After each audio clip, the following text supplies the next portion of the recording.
ஓம் மெய்யன்பர்களே, இன்றைய நற்சிந்தனையில் இன்று பொங்கல் பண்டிகை. பொங்கல் பண்டிகை எதற்காக கொண்டாடுகிறோம் என்றால், இதற்கு மகர சங்கராந்தி என்று பெயர். சூரிய பகவான் மகர ராசியில் பிரவேசிக்கும் நாள். வானமண்டலத்தை 30 பகுதிகளாக பிரித்திருக்கிறார்கள், 12 பகுதிகளாக பிரித்திருக்கிறார்கள்.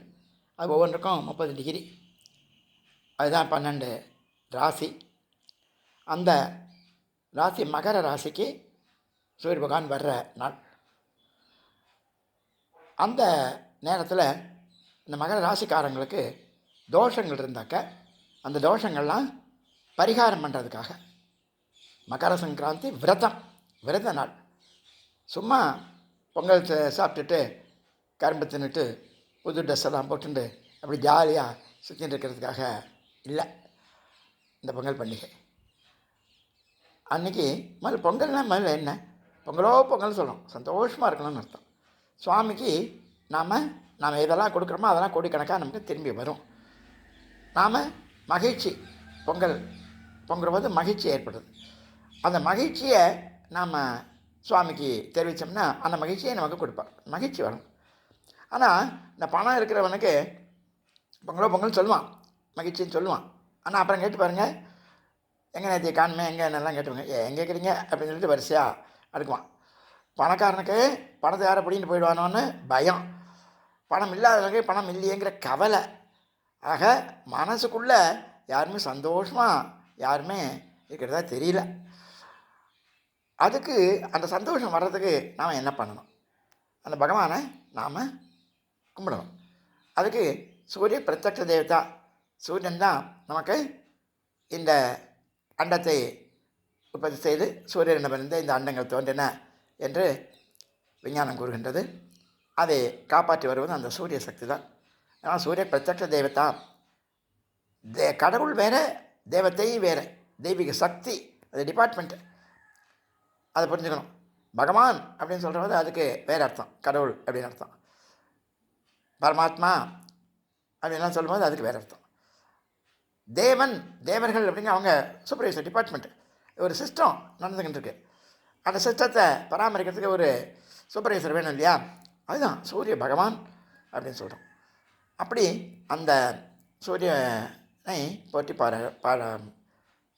வழங்குவது. பணங்காசு இருக்கிறவங்க நல்லா சந்தோஷமாக தான தர்மம்லாம் பண்ணலாம். தான தர்மம் பண்ணணும், அப்போ தான் நமக்கு அதனுடைய அந்த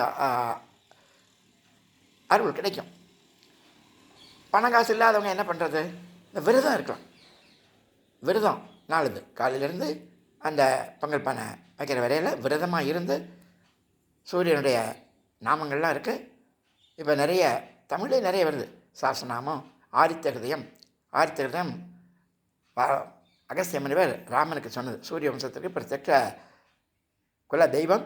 அந்த சூரியனை கும்பிடு, நீ ராவணனை வெல்வாய் என்று சொல்லி ராவணனுக்கு உபதேசம் பண்ணார். அந்த ஆதித்ய ஹிருதயத்தை சொல்லித்தான் அந்த சூரியனுடைய அருளால் தான் ராவணனை வென்றார் என்று வால்மீகி ராமாயணம் கூறுகின்றது. அதுமாதிரி இந்த ஆதித்ய ஹிருதயம், சாஸ்திரநாமம், அஷ்டோத்திரம் இதெல்லாம் இருக்குது. ஸ்லோகங்கள்லாம் நிறைய இருக்குது, போற்றியெல்லாம் இருக்குது. தமிழே நிறைய இருக்குது.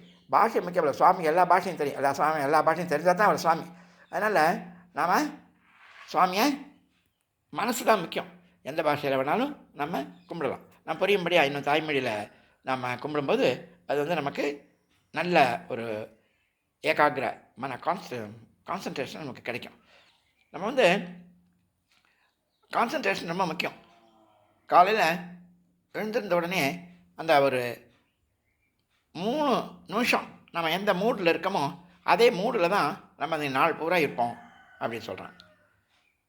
அதனால் காலையில் எழுந்திருந்த உடனே கதவை தட்டினோடனே ஏன்டா கதவை தட்டுற அப்படி சத்தம் போட்டுட்டு நம்ம போய் அவசரமாக பதட்டமாக போய் எழுந்திரிச்சு சீக்கிரம் ஊருக்கு போகணும், ஆஃபீஸ்க்கு போகணும், அங்கே போகணும், இங்கே போகணும், அவசரமாக அந்த பதட்டத்துலேயே இருக்கோம் பாருங்கள். அதனால் இந்த பதட்டம், அதனாலே நமக்கு அதே மூடு தான் எப்போ பார்த்தாலும் அந்த நாள் பூரா இருக்கும் அப்படின்னு சொல்கிறான். அதனால் அந்த மனசுக்கு அந்த ஒரு 10 நிமிஷம் 3 வினாடி ஏற்படுற ஒரு அதிர்ச்சி, அதனால் அதுக்கு 8 மணி நேரம் அதனால் நமக்கு அதோட எஃபெக்ட் இருக்கும் அப்படின்னு சொல்லுவாங்க. ஒரு 10 வினாடி நாம் கோவப்படுறது, அதனால் 8 மணி நேரம் அதனால் அதோடைய பாதிப்பு இருக்குமா? உடல் சோர்வடைகிறதா, அதனால் ரத்தம் ஓட்டம் தலைப்படுறது, அதனால் கெட்ட கொழுப்புகள்லாம் உண்டாடுது, கெட்ட சுரப்பிகள்லாம் சுரக்கிறது, நல்ல சுரப்பிகள்லாம் சுரக்கிறதில்ல, நாடி நரம்புகள்லாம் கண்டபடி துடிக்கிறது, வெடிக்கிறது, அதனால் நோய் உண்டாடுது அப்படின்னு சொல்கிறான். அதனால் நோய் உண்டாகாமல் இருக்கணும் அப்படின்னா என்ன பண்ணுறது? அதுக்கு பிரதிபட்ச பாவனையா விபரீத பாவனா, இதுக்கு பதட்டம், கோபம், இதுக்கு நேர் ஆப்போசிட் உள்ளது சாந்தம். ஓம் சாந்தி சாந்தி சாந்தி அப்படின்னு சொல்லுவாங்க விஷயம்லாம். அந்த சாந்தம் நம்ம பயிற்சி பண்ணோம்னாக்க ஒரே நாளில் வராது, கொஞ்சம் கொஞ்சமாக நமக்கு வரும். வரும்போது நமக்கு அந்த பதட்டம் எதுவுமே இல்லாமல் நல்ல ஒரு கான்சன்ட்ரேஷன் கிடைக்கும், ஒரே ஞாபகம், கவனம் இருக்கும். ஆனால் நமக்கு கவனக்குறைவு ஏற்படாது, எந்த செயலையும் நாம் ஒழுங்காக செய்து முடிப்போம், கவனம் நமக்கு ஏற்படும். கவனத்தோடு நம்ம வேலை செஞ்சோம்னாலே எல்லா காரியமும் நமக்கு நல்லா சக்ஸஸ் ஆகும். அதனால் அப்படி பகவானை தியானம் பண்ணணும், ஜபம் பண்ணணும், விரதம் பண்ணணும். விரதம் இருக்கலாம். காலையில் எழுந்திரிச்சு அந்த பொங்கல் பானை வைக்கிறது இந்த வருஷம் ரொம்ப சுலபம். 7 to 8 தான் டைம். இப்போ 8 to 8:30 தான் டைம் வச்சுருக்காங்க பொங்கலுக்கு. அதனால் ரொம்ப சௌரியம். 7 to 8 தான் 8:30 தான் வச்சுருக்காங்க. அதனால் ரொம்ப சௌரியம், சீக்கிரமே பொங்கல் பண்ணி முடிச்சிடலாம். சில 12 மணி 11 மணிக்கெல்லாம் வரும்.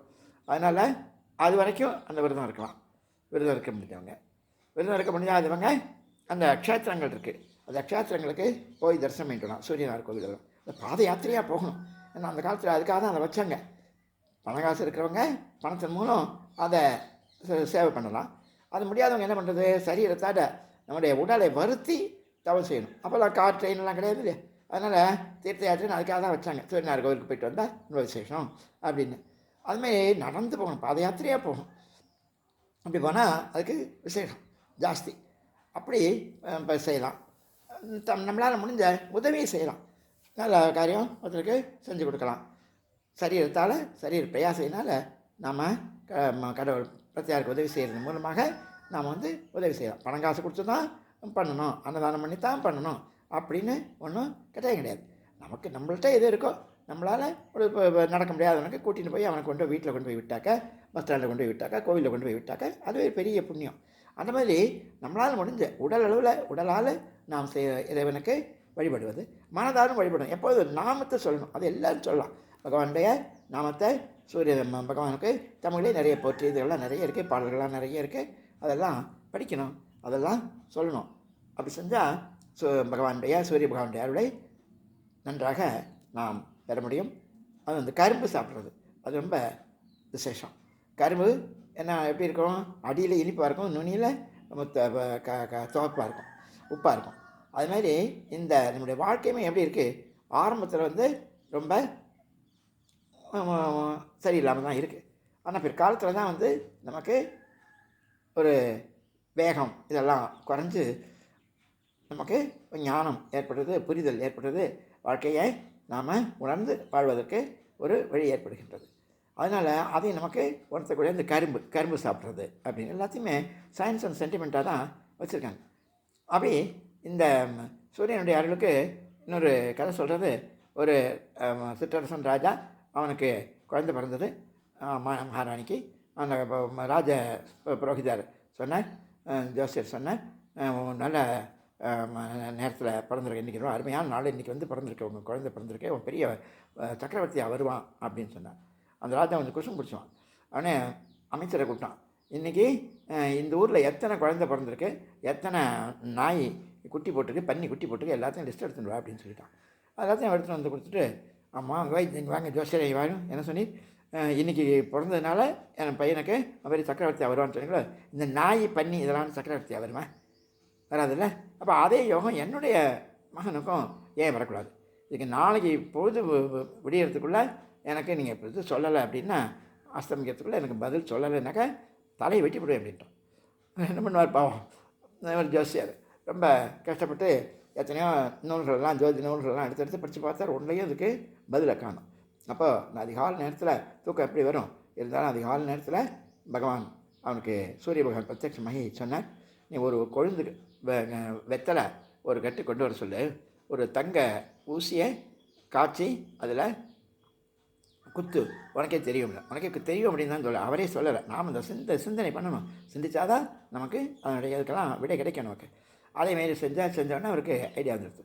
உடனே சொன்னார், மகாராஜா இந்த காலம் வந்து ரொம்ப நுட்பமானது, ராசி ஒரே ராசியாக இருந்தாலும் நாள் ஒரே நாளாக இருந்தாலும் ஒரே நாளில் பிறந்த குழந்தைகள் கூட எல்லாம் ஒரே மாரி இருக்கா, அது எத்தனை நல்லா இருக்குது, எத்தனை ஊனமாக இருக்குது, எவ்வளோ இதோட நோயை பிறக்கிறது, நோய் இல்லாமல் பிறக்கிறது, அதனால் காலம் வந்து ரொம்ப நுட்பமானது.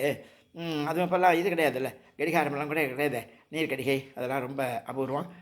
இந்த நிழலை வச்சு தானே எல்லாம் கண்டுபிடிப்பாங்க, சூரியனை நிழலை வச்சு. அதனால் இப்போ அவ்வளவு நுட்பமானது காலம். நீங்கள் பாருங்கள், நான் கண்மூடி கண்காட்சிகள் நான் செஞ்ச வேலை, இந்த குத்தினது ஊசியால் குத்தினது எவ்வளோ வித்தியாசம் இருக்குது பாருங்கள். அதுமாரி அதோட இடம்பொருள் இதை பார்த்து தான் நமக்கு பலன் சொல்லணும். இவன் ராஜாவாக இப்போ பிறக்கக்கூடியவனாக ஆகக்கூடியவனாக இருந்தாக்கா மகாராணி வயத்தில் தானே பிறந்திருப்பான், நாய்க்குட்டி வயத்தில் போய் எதுக்கு பிறக்கிறான். அதனால் அந்த நாய்க்கு அது தலைவனாக இருக்கும். அந்த காவலன்னாக்கா காவலனுடைய அவன் படைத்தலைவனாக வருவான், அவ்வளோதான். ஆற்றுல எவ்வளவு தண்ணி போயிட்டு இருந்தாலும் அது நாய் எவ்வளோ குடிக்க முடியுமோ அவ்வளோதானே குடிக்க முடியும். அந்தமாரி அதற்கு உரியது தான் அதுக்கு கிடைக்கும், அதெல்லாம் பொருத்தமாக பார்த்து சொல்லணும், அப்போ தான் அது பலிக்கும் அப்படின்னு சொன்னான். உடனே ராஜாவுக்கு ரொம்ப சந்தோஷம். அவனுக்கு நிறைய சால்வையெல்லாம் போட்டு பரிசெல்லாம் கொடுத்தான். அதுமாரி நம்ம வந்து அந்த ஜோசியத்தை அந்த காலத்துலேருந்து இந்த காலம் வரையில் எல்லோரும் நம்புகிறாங்க. அதனால் அது வெறும் நம்பிக்கையாக இல்லாமல் நம்ம சிந்தித்து அதை நம்ம நல்லா செயல்படுறோம். அது மூலம் தான் கடவுள் வந்து நமக்கு சிக்னல் கொடுக்குறேன். அந்த சிக்னலை நம்ம சரியாக பயன்படுத்தணும், உஷாராக இருக்கணும் அப்படின்னு அர்த்தம்.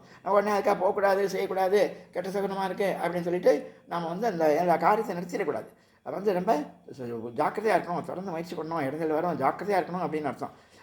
வளைவு ஜாக்கிரதை எப்படின்னு போட்டுப்பான். அதுக்காக போகக்கூடாதுன்னு பஸ்ஸை நிறுத்திட்டு உட்காந்துருந்தாக்க, காரை நிறுத்திட்டு உட்காந்துருந்தாக்க என்ன பண்ணுறது, திருப்பி வர முடியுமா, யூ பெண்டு ஜாக்கிரதை எப்படின்னு போட்டுப்பான். அந்த ஜாக்கிரதையாக தான் போகணும்.